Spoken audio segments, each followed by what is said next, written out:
మీరు మీరు మీరు ఈ జీవం ఎక్కడ మొదలవుతుందో సూచించగలరా? అది తల్లి గర్భంలోనా? లేదా కాన్పయ్యే సమయంలోనా? అది అది ఎప్పుడు జరుగుతుంది? ఆత్మ అన్నది శరీరంలోకి ఎప్పుడు ప్రవేశిస్తుంది? ఇప్పుడు మీరు విషయాలను ఊహించుకుంటున్నారు. ఉమ్? నేను నేను చాలామంది దగ్గర విన్నాను. అంటే నేను నేర్చుకున్న దాన్ని బట్టి, లేదు లేదు, నా పెంపకాన్ని బట్టి.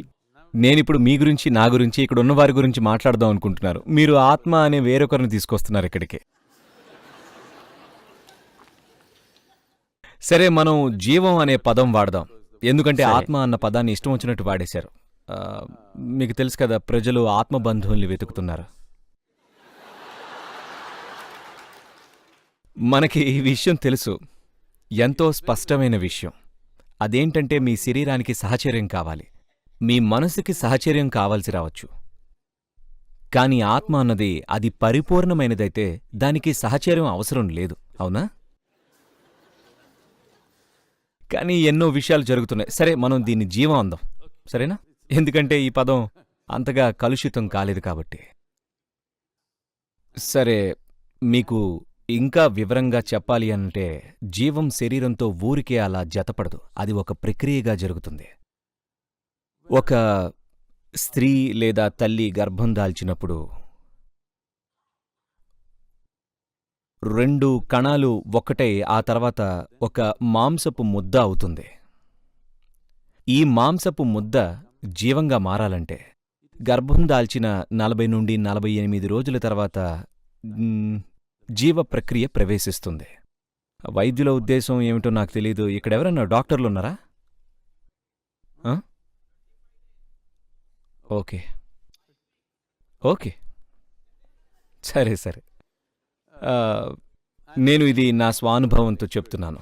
అది 40 నుండి 48 రోజులు ఈ కాలంలోనే ప్రవేశం జరుగుతుంది. కొన్ని జీవాలు మరికొంత ఆలస్యంగా ప్రవేశిస్తాయి. ఇది ఒక స్త్రీ గాని లేదా ఒక తల్లి గాని అనుభూతి చెందగలదు. మనం ఆమెకు కొద్దిగా శిక్షణ ఇస్తే, ఒకవేళ తను కనుక 48 రోజుల తర్వాత జీవం ప్రవేశించినట్లుగా అనుభూతి చెందినట్లయితే అప్పుడు ఆవిడ ఒక అసమానమైన వ్యక్తికి జన్మనిస్తుందని అర్థం.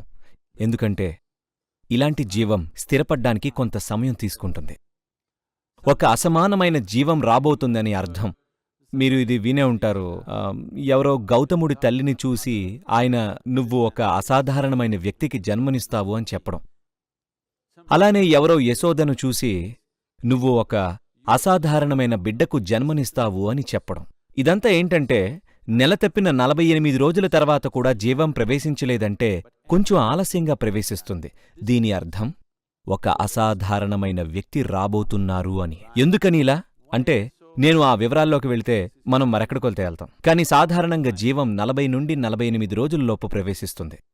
ఇది జరిగిన తర్వాత ఏదైనా కారణం చేత గర్భం అనేది మన శరీరానికి మ్యానుఫ్యాక్చరింగ్ యూనిట్. అందుచేత ఏదైనా కారణం వల్ల ఈ శరీరం ఆ జీవానికి తగినట్లుగా లేకపోతే ఆ జీవానికైనా మరే జీవానికైనా అప్పుడు పుట్టకముందే ఆ జీవం నిష్క్రమిస్తుంది. ఇలాంటప్పుడే మనకి ప్రాణం లేని బిడ్డ పుట్టేది. లేదా ఏమైనా నిర్బంధ పరిస్థితుల వల్ల ఒక తల్లి బిడ్డను గర్భస్రావం చేసుకోదలుచుకోవచ్చు. ఇది మరొక విషయం. కాని ఇటువంటి పరిస్థితుల్లో శరీరంతో జీవానికి ఉన్న సంబంధం దాదాపుగా 84 నుంచి 90 రోజుల్లోపు జరుగుతుంది. ఈ సమయంలోనే జీవం దేహంతో జతకడుతుంది. అప్పటి వరకు అది ఇంకా సంశయిస్తూనే ఉంటుంది. అది అనువైనదేనా, ఈ గర్భం సరైనదేనా అని. ఇది స్పృహతో జరిగేది కాదు, ఇది అచేతనంగా ధోరణుల పరంగా జరిగేది. ఆ ధోరణిలో సరిపడుతుందో లేదో అని చూస్తుంది. దీనికి సరైన పదం ఏంటంటే సాంప్రదాయపరంగా మనం దీన్ని వాసనలు అంటాం. మీ వాసనల ఆధారంగా మీకు అనువైన దేహం కోసం మీరు వెతుకుతూ ఉంటారు. అది ఈ శరీరంతో పాక్షికంగా కూడుకున్నప్పటికీ 90 రోజుల్లోపు నిష్క్రమించవచ్చు. 84 నుంచి 90 రోజుల్లోపు శరీరంతో సరిగ్గా జతకడుతుంది. అప్పటి నుండి ఇది ఒక పూర్తిస్థాయి బిడ్డ. ఆ తర్వాత అది సరైన జీవం అవుతుంది. For more videos like this, subscribe Big TV channel.